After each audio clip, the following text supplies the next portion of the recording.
반갑습니다. 반갑습니다. 한 주간 많이 더운데 잘 지내셨어요? 네. 저도 더워서 교회가 좀 시원하잖아요, 그렇죠? 차가운 자꾸 마시면 배탈이 나서 고생을 좀 했어요.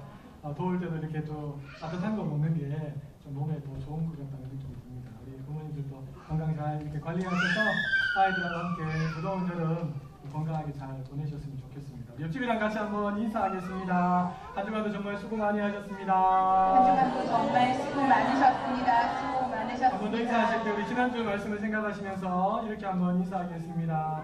말씀을 씹으면 말씀이 지켜줍니다. 말씀을 심으면 말씀이 시겨줍니다.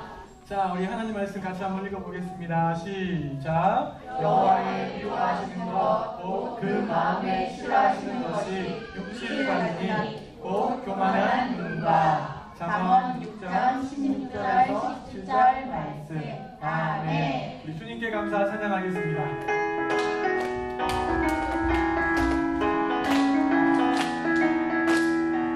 하나님 감사해요. 주님의 사랑, 또 주님이 주신 이 모든 것을 하나님 기르시고 또 입히시고 또 도와주신 하나님 감사해요.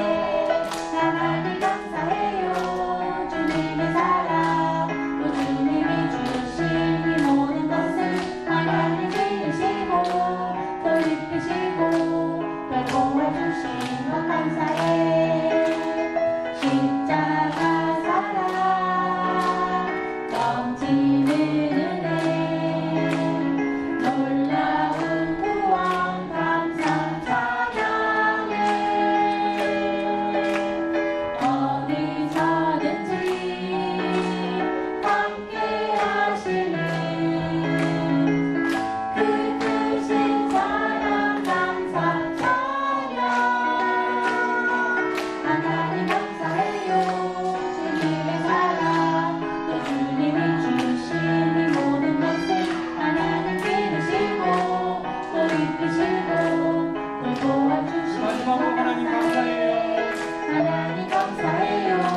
주님의 사랑, 또 주님이 주신 이 모든 것을 하나님 기르시고 또 입히시고 또 도와주시고 감사해.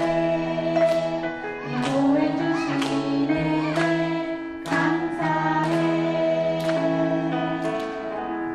자, 목사님 따라해 보겠습니다. 늘 나와 함께 하시는 하나님 감사합니다. 늘 나와 함께 하시는 하나님 감사합니다. 자, 유다에 우시아라고 하는 왕이 있었는데요.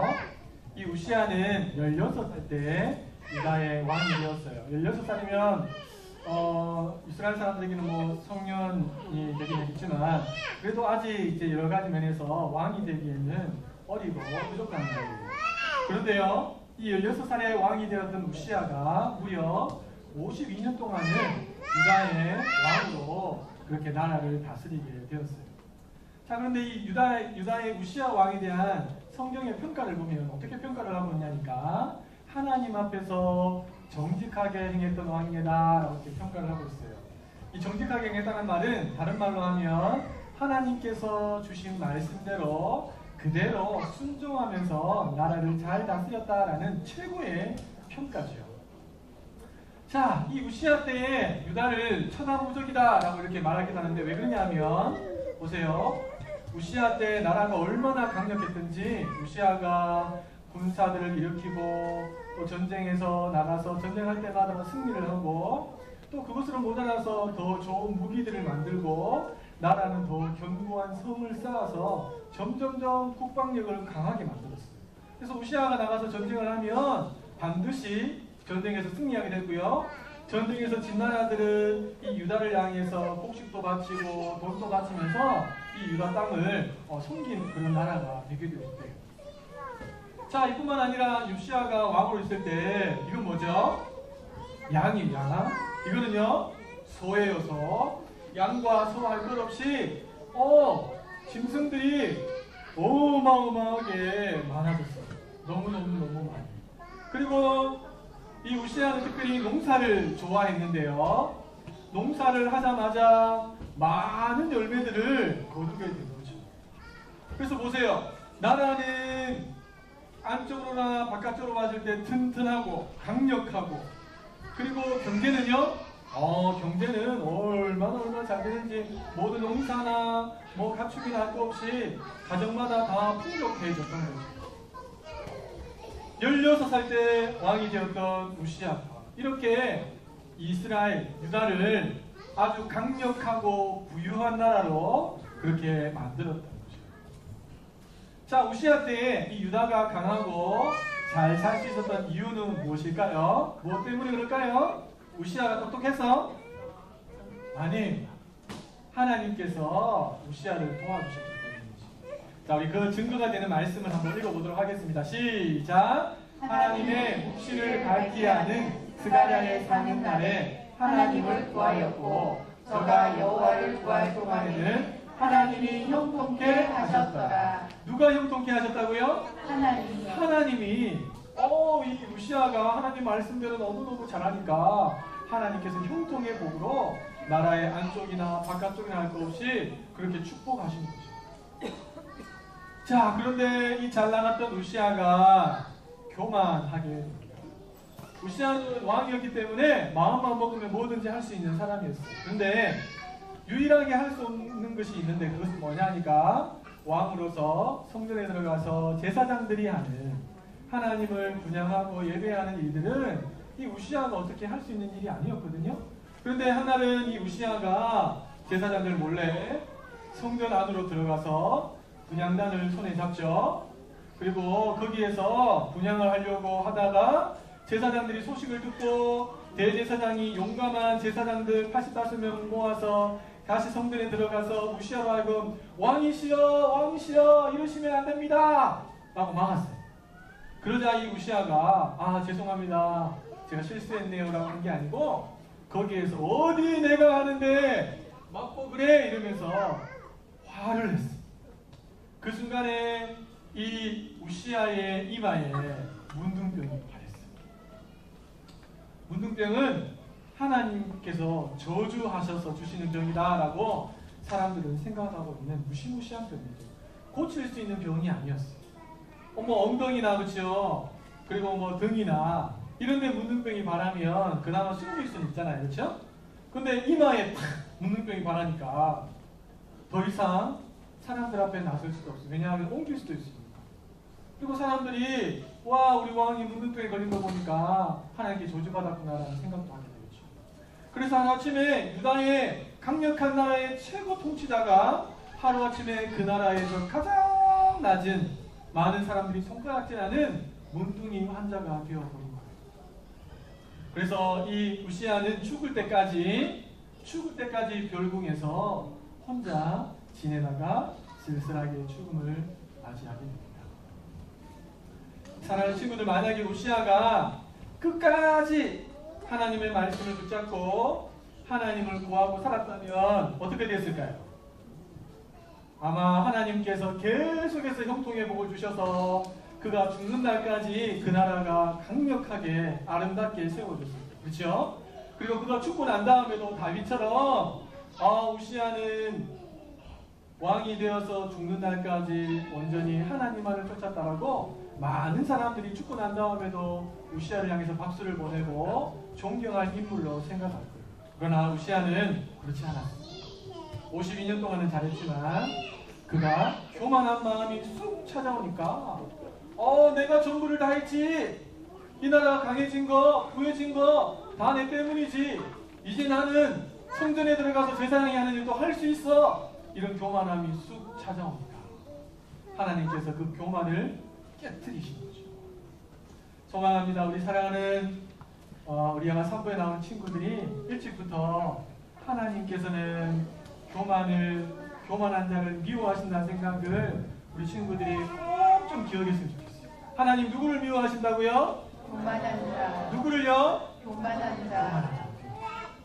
성경에 보면 하나님이 겸손한 자에게는 은혜를 주시지만 교만한 자는요, 물이 주십니다. 하나님이 직접 그 사람의 적이 되셔서 그 사람을 공격하십니다. 하나님이 공격하시면 어떻게 해결해요? 그렇죠? 그러니까 그 사람은 망하게 되는 거죠.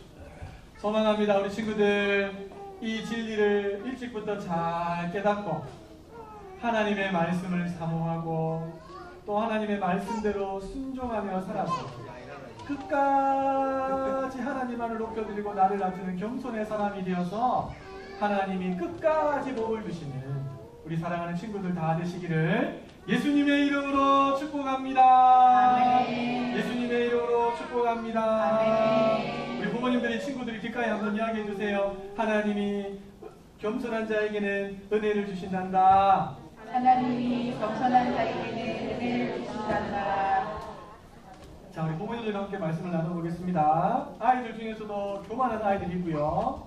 반대로 자신감이 넘치는 아이가 있어요. 어떻게 보면 이 교만과 자신감이 비슷할 수 있는데 근데 전혀 다르죠. 인터넷에 한 블로그에 있던 글을 제가 하나 좀 적어왔는데요. 자, 우리 검정색 글씨는 우리 선생님들과 우리 아빠들이 한번 읽어주시고 빨간 글씨는 엄마들이 교대로 한번 읽도록 하겠습니다. 시작! 저는 나만 옳다고 생각하지만 자신감은 나도 옳다고 생각합니다. 교만은 내가 최고라고 믿기에 더 이상 노력은 필요하다고 생각하지만 자신감은 나는 최선이라고 믿기에 언제나 온 힘을 다합니다. 교만은 자신의 진실한 모습에 관심이 없고 남의 모습에만 관심이 많아 다른 사람의 약점을 찾아내는데 귀재이지만 자신감은 자신의 모습을 살펴 약점을 인정하고 장점을 간직합니다. 교만은 남을 칭찬할 줄 모르지만 자신감은 자신과 함께 한 사람들의 공을 인정하고 칭찬할 줄 압니다. 교만은 끊임없이 다른 사람에게 지대한 영향력을 행사하려고 하지만 자신감은 다른 사람의 충고를 깊이 숙고합니다. 그래요. 이 교만과 자신감은 어떻게 보면 비슷한 것 같은데 전혀 다른 것입니다. 그렇죠? 우리 아이들 중에 교만한 아이들이 아니라 자신감이 넘치는 아이들이 다 일어나게 되기를 축복합니다. 아멘. 은혜라고 하는 안경을 끼고 교만과 자신감을 들여다보면 이렇게 남을 수가 있어요. 교만은 은혜를 잊어버린 결과고 자신감은요 은혜를 간직한 결과입니다. 우리 아이들이 은혜를 잊어버리지 말고 늘 은혜를 간직해서 하나님 앞에서나 사람들 앞에 겸손하게 살아서 하나님이 축복하시는 그런 사람들 되었으면 좋겠고 그런 아이들로 잘 양육하시는 부모님들이 계시길 축복합니다. 아멘. 자, 오늘부터 해서 하나님이 미워하시는 것 시리즈로 제가 몇 가지 좀 말씀을 전하려고 합니다. 제가 이 말씀을 준비하면서 이런 느낌이 들었어요. 하나님 참 좋으신 분이다. 왜냐하면 성경에 하나님이 미워하시는 것, 싫어하시는 것을 기록해 놓지 않았다면 우리가 실수로 그렇죠? 하나님이 미워하시는 것을 행할 수 있잖아요. 잘못할 수 있잖아요. 근데 하나님이 명명백백히 하나님이 무엇을 미워하시는지를 다 기록해 놓으셨어요. 그리고 하나님이 무엇을 좋아하시는지도 다 기록해 놓으셨어요. 그래서 이걸 알면 그걸 조심할 수가 있는 거예요. 부부 사이도 마찬가지고 부모 자식 사이도 마찬가지죠. 내 배우자가 뭘 싫어하는지 뭘 미워하는지 모르고 잘못할 수 있죠. 그렇죠? 그런데 미리 이야기해 주는 거예요. 여보 나는 이럴 때 이렇게 하면 마음이 상해. 굉장히 미워져. 이런 이야기를 갖다 미리 들려주면 배우자가 조심하게 되잖아요. 그렇지? 그리고 자녀들도 마찬가지예요. 자녀들한테도 그렇게 이야기를 해주고 아이들도 부모님들에게 이야기해주면 서로가 그런 부분들을 상처를 건드리지 않고 서로 조심하면서 더 좋은 관계로 나아갈 수 있는 거예요. 하나님께서 아마 그런 의도에서 무엇을 미워하시는지 우리에게 성경을 통해서 알려주셨는데요. 자, 같이 한번 우리 신체에 나와 있는 것들 가지고 잠언 기자가 말하고 있는데 하나씩 좀 보도록 하겠습니다. 자, 첫 번째 오늘 살펴볼 것은 하나님이 미워하시는 첫 번째는 교만한 눈이에요. 교만한 눈. 여러분 교만한 눈 보신 적 있으세요? 예, 한번 지어보실까요? 눈빛. 자, 두 번째는 거짓된 혀. 세 번째는요, 피 흘리는 손. 네 번째는요, 악을 꾀하는 마음. 다섯 번째는 악으로 달려가는 발. 이렇게 해서 우리 사람의 신체를 통해서 잊어버리지 말라고 하나님께서 잠언의 5가지로 딱 기록해 놓으셨습니다. 물론 2가지가 더 있습니다. 자, 오늘은 교만한 눈에 대해서 한번 살펴볼 텐데요. 교만한 눈을 가진 사람을 만나면 기분이 안 좋아요. 그렇죠? 그 사람하고 오래 있기 싫어요. 모든 사람들이 교만한 사람을 좋아하지 않습니다. 좋아한다 그럼 좀 약간 정신 나갔거나 좀 그런 거죠. 근데 여러분 우리 아이들도 그냥 우리가 아무 생각 없이 아이들 양육하다 보면 아이들의 마음속에 교만이 쑥 하고 올라오게 되고 그 교만이 눈빛으로 나타나게 되고 말로 행동으로 얼마든지 나타날 수 있습니다. 그랬을 때 부모들 입장에서 나이가 들고 아이가 세상적으로는 다 가지고 누리고 높은 지위도 갖고 있는데도 하나님이 아니라 내가 수고해서 이만큼 얻은 거고 앞으로도 내가 하는 모든 일들은 잘 될 거야 라고 하는 교만함을 가지고 있다는 거예요. 부모된 우리의 마음이 어떨까요? 그래도 행복하시겠습니까? 내 아이가 세상적으로 잘 나가니까? 그렇지 않겠죠. 진짜 신앙을 가진 부모라면 가슴을 치며 안타까워요. 저는 저희 아이들이 세상적으로 이렇게 뭐 많이 가지고 누리는 건 좋겠지만 그게 아니라도 자기에게 주어진 은사를 가지고 자기 영역에서 여전히 하나님의 뜻을 구하고 그렇게 믿음으로 겸손하게 산다면 그것으로 만족합니다. 감사합니다. 자, 오늘 교만한 눈에 대해서 한번 다시 한번 살펴보겠습니다. 자, 어떻게 해야지 교만한 눈을 가진 교만한 사람이 되지 않을 수 있을까? 두 가지로 함께 살펴볼 텐데요. 모세가 이스라엘 백성들에게 했던 그 설교, 신명기에 나오는 설교를 중심으로 두 가지를 함께 살펴보겠습니다. 엄밀히 말하면 이 두 가지는 하나입니다. 자, 첫 번째는 우리 말씀부터 한번 읽어보도록 하겠습니다. 신명기 8장 읽어보겠습니다. 시작! 또 두렵건대 내가 마음에 이르기를 내 눈과 내 손의 힘으로 내가 이 재물을 얻었다 할까 하노라. 내 하나님 여호와를 기억하라. 그가 내게 재물 얻을 기름을 주셨습니다. 아멘. 첫 번째는 뭐냐 하면 하나님께서 베푸신 은혜를 기억하는 겁니다. 아, 이건 하나님께서 은혜로 나에게 주신 거지 라고 생각하고 기억하면 그 사람은 교만해지지 않습니다. 여기에서는 재물이라는 말로 나왔어요. 그렇죠? 열심히 내가 땀을 흘려서 농사를 하든지 사업을 하든지 가축을 치든지 관계없이 그걸 통해서 내가 재물을 얻었어요. 근데 그것 또한 그 능을 하나님이 주셨다는 것을 기억하는 사람, 그 사람이 교만으로부터 자기를 지킬 수 있어요. 제가 다 읽진 않았지만 이 8장의 문맥을 보면 하나님이 너희를 애굽 땅에서 구원해 내신 구원자이시고 광야 40년 동안 너희를 돌보신 분이시고 마침내 약속하신 약속의 땅으로 너희를 들이신 분이시고 수많은 전쟁을 통해서 이기게 하시고 땅을 분배하시고 그 땅에서 너희들이 수고하고 애쓴 그 재물을 능을 다 거두어 드리도록 하신 분이 하나님이시지 않느냐. 그 하나님을 기억해라 라고 모세가 말하고 있습니다.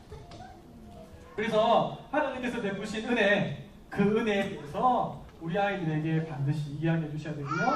아이들이 그 은혜 안에서 살아갈 수 있도록, 은혜 의식 안에서 살아갈 수 있도록 그렇게 잘 안내해 주시면 교만한 사람으로 나아가지 않게 된다는 겁니다.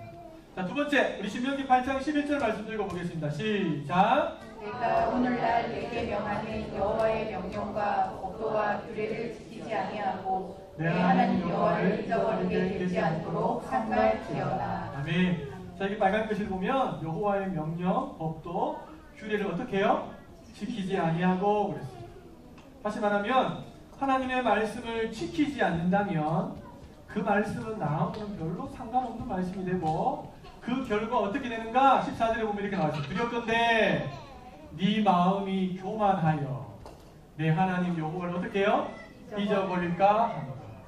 하나님의 은혜를 늘 기억해야 하는데 그 기억해야 하는 방편으로 하나님이 우리에게 주신 것이 있는데 하나님의 말씀이라는 거예요.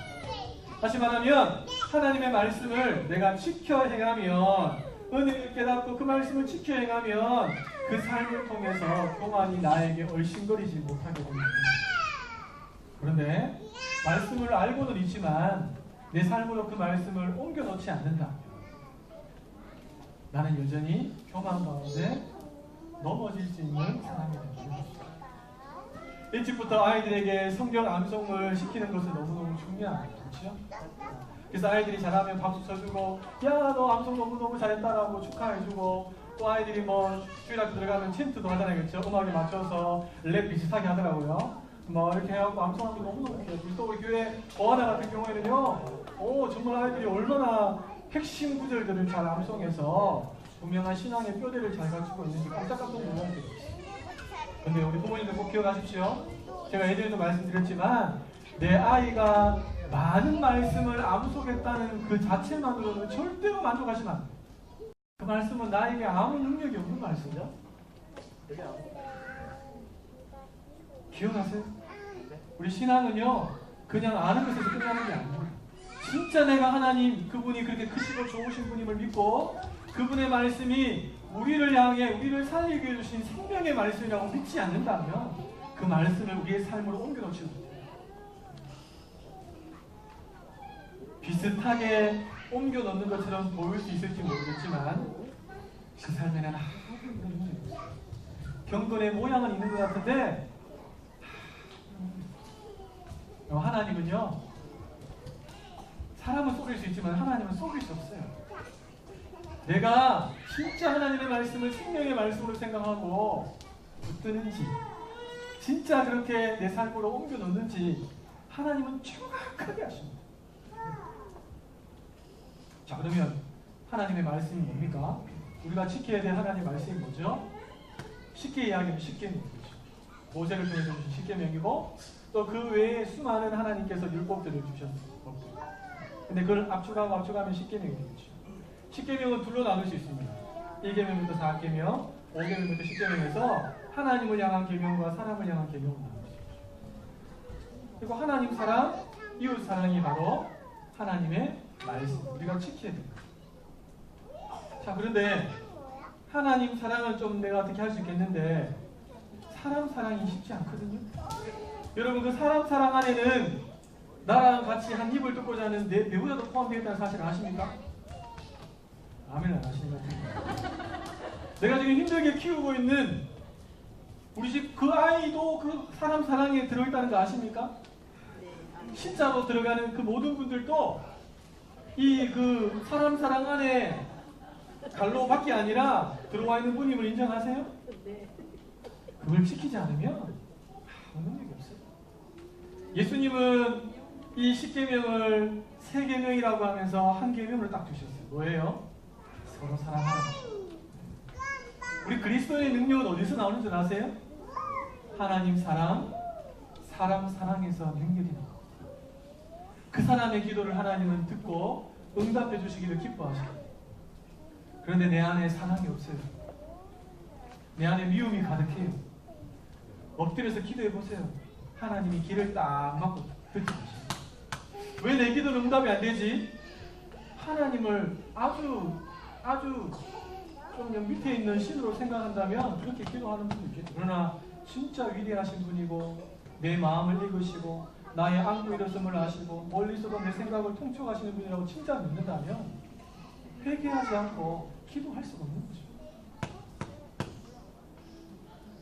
그래서 두 번째는요, 하나님의 말씀을 지켜야 돼요. 지켜도 되고 안 지켜도 되는 게 아니라 지켜야 돼요. 교만으로부터 내 아이를 지키려면 내가 어떻게 도와줄 수 있는 방법은 별로 없어요. 그 하나님의 말씀이 아이 안에 들어가서 그 말씀이 기준이 되고 삶이 될 수 있도록 해주는 것. 그것이 바로 교만으로부터 내 아이를 지킬 수 있는 거예요. 지난주에 말씀을 나눈 것처럼 음욕이 내 안에 쑥쑥하고 올라와요. 옛날보다 훨씬 더 악한 시대를 살기 때문에 음란한 것이 조금만 눈을 돌리면 우리 눈에 막 들어오고 귓가에 들어와요. 이런 시대에 우리 아이들은 더 심한 시대를 살 텐데 어떻게 마음을 지킬 수 있어요? 음욕을? 사람들이 보이지 않는 곳에서 막 음란한 짓을 마음대로 행할 수 있는 그런 시대 아닙니까? 어떻게 자기 마음을 지킬 수 있어요? 하나님의 말씀밖에 없어요. 그 하나님의 임재, 하나님의 생명의 말씀을 떠난다면 그 누구도 안전할 수 없어요. 자, 같이 한번 읽어보겠습니다. 시작! 하나님의 말씀을 떠나면, 하나님을 잊으면 누구나 교만해질 수 있습니다. 하나님의 부르심으로 52년 동안 잘 나갔던 우시아도 말씀에서 떨어졌을 때 교만했고 그 교만으로 망했습니다. 보실까요? 성경 말씀 보겠습니다. 같이 읽어보겠습니다. 시작! 하나님의 묵시를 밝게 하는 스가랴에 사는 날에 하나님을 구하였고 저가 여호와를 구할 동안에는 하나님이 형통케 하셨다. 아멘. 하나님의 묵시를 밝게 하는 스가랴에 사는 날 동안에는 그 말씀을 듣고 깨닫고 말씀 앞에서 하나님을 구하는 삶을 살았대요. 그러자 하나님이 그에게 형통의 복을 주셔서 나라의 군사력이나 경제력이나 모든 부분에서 강력하게 형통할 수 있도록 하나님께서 복을 주신 거죠. 그런데요, 저는 이 말씀이 우리 부모님들이 고백할 때 이렇게 고백되는 말씀이 아니었으면 좋겠어요. 부모된 내가 살아있을 동안에는 내 자녀가 하나님의 말씀을 알고 하나님을 구하여 형통했다. 그것으로 끝나지 않았으면 좋겠어요. 오히려 내가 살아있을 때나 혹은 내가 죽고 난 뒤에도 내 자녀가 하나님의 말씀을 밝히 깨닫고 하나님 앞에 겸손하게 나아가실 때 하나님이 계속해서 복을 주셨다. 이렇게 고백되어지는 말씀이 되기를 축복합니다. 그러기 위해서는 어떻게 합니까? 다른 방법이 없어요. 세상 사람들은 하나 더 배우게 하고 하나 더 가지게 하고 하나 더 누리게 하려고 눈에 불을 켜고 찾아다니죠. 그렇죠? 그래서 실력을 갖춥니다. 능력을 갖춥니다. 높은 지위에 올라갑니다. 더 좋은 집에 살고 더 힘을 누리고 더 많은 것을 누리고 살아요. 그런데 교만해요. 교만은요 사람을 가리지 않거든요. 하나님 없어요. 망하는 거예요. 하나님 계속 하십니다. 자, 같이 한번 읽어보겠습니다. 시작. 이 세상에 교만한 사람을 좋아할 사람은 없습니다. 하지만 교만으로 달려가는 사람은 지금도 많습니다. 내 자녀가 교만으로 달려가지 않도록 하나님의 말씀으로 나아가서는 부모가 됩시다. 그리고 한 걸음 더 나아가 자녀 스스로가 말씀을 붙들어 겸손의 왕이신 예수님을 닮도록 오늘 보이고 묵묵히 기도하는 부모가 됩시다. 하나님이 교만한 자를 물리치시고 겸손한 자에게 은혜를 주시다. 내가 살아있을 동안에만 하나님을 구하고 하나님 주신 형통을 받아들이는 우리 자녀가 아니라 내가 죽은 이후에도 내 자녀가 생명의 말씀이 하나님의 말씀을 붙잡고 하나님을 구하고 하나님의 은혜로 형통을 누리게 되기를 소망합니다. 그러기 위해서는요 우리가 부지런히 말씀을 들려줄 그것도 너무너무 중요합니다. 그리고 그 말씀이 진리라는 것을 부모 입장에서 자녀가 보든 보지 않든 정직하게 진실되게 하나님 앞에서 살아가는 모습을 보여주는 것도 중요합니다. 하나님 앞에 기도하셔야 돼요. 하나님 제발 말씀을 통해서 내 아이를 좀 만나 주십시오. 하나님 내 아이가 이 말씀의 깊은 이 단맛을 좀 누릴 수 있도록 빨리 좀 누릴 수 있도록 해주십시오. 그래서 말씀 붙잡고 말씀에 등불이 비추어지는 한 걸음 한 걸음 나아가서 하나님이 도와주시는 인생, 하나님이 형통케 하시는 인생, 마침내 하나님의 영광을 드러내는 인생이 되겠다고 부모된 우리가 기도해요. 결국은 우리의 삶과 하나님 앞에 엎드리는 기도가 우리 자녀들을 말씀의 사람으로 바꾸는 수 있습니다. 소망합니다. 하나님의 말씀은 들려줘도 되고 들려주지 않아도 되는 것이 아니라 반드시 들려주십니다. 바쁘고 힘들고 무섭고 힘든 그런 시기입니다. 그러나 그럼에도 불구하고 여러분 아이들이 듣든 듣지 않든 들려주십니다. 결코 하나님께서 여러분들이 이 바쁘고 힘든 시기에 뿌린 그 말씀의 씨앗을 외면하지 않으시고 반드시 꽃을 피우고 향기를 바라고 열매를 내어서 많은 사람들에게 나누어주는 그런 기쁨의 자리로 이끌어주실 것 같습니다. 그런 소망을 가지고 하나님의 말씀, 최고의 양육 지침서인 말씀을 가지고 아이들을 세워가시는 우리 모든 믿음의 부모님들 되시기를 예수님의 이름으로 축복합니다. 예수님의 이름으로 축복합니다. 네, 축복성 가시고